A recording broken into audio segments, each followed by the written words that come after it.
The reference to two or three gathering together has a certain resonance in our times as we continue to worship remotely or with restricted numbers.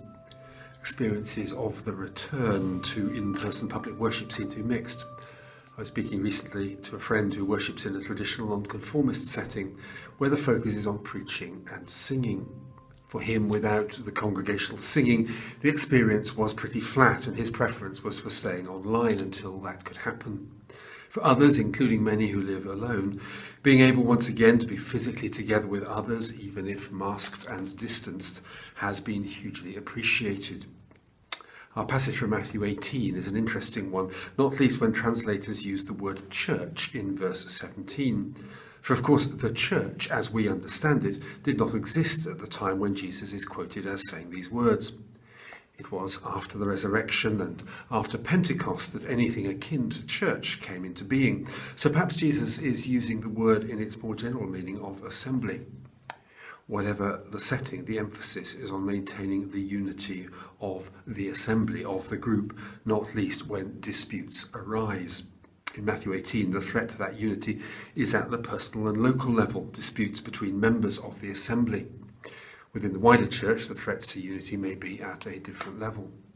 The horror scenario is that in Matthew 18, where one comes to view a fellow believer as a Gentile or a tax collector, as an outsider. They are put outside. That possibility is something which should be so unwanted for us that we do all possible to avoid it.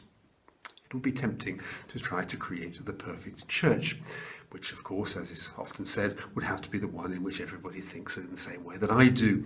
But creating such a church, and there have been plenty of attempts to do so, involves drawing boundaries in such a way as to exclude those who do not fit. The image of the assembly which Jesus offers us is of one where every sinew is strained to enable people to continue to belong, hence the sort of stages that Jesus enjoins upon us.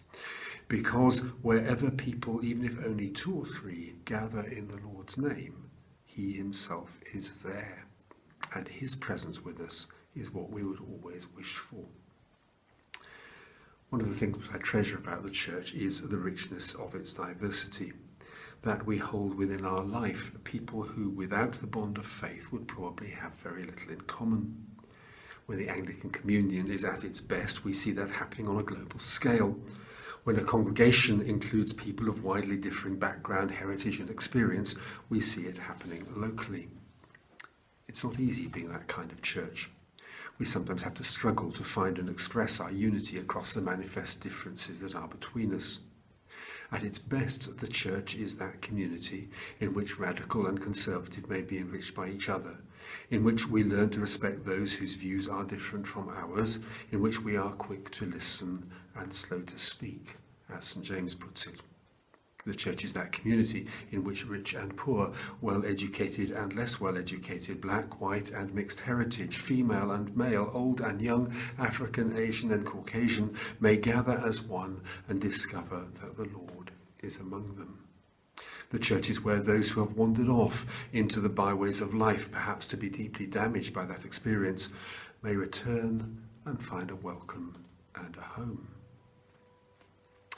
While at some levels the experiences of these past 6 months have brought people together, at others we are seeing the hardening and polarising of political and other positions in our society, and with that the heightened awareness of divisions and differences.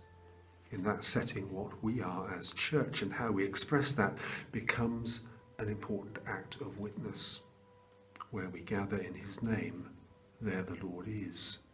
And how we are when we gather is of the utmost importance, for it is the Lord who is there.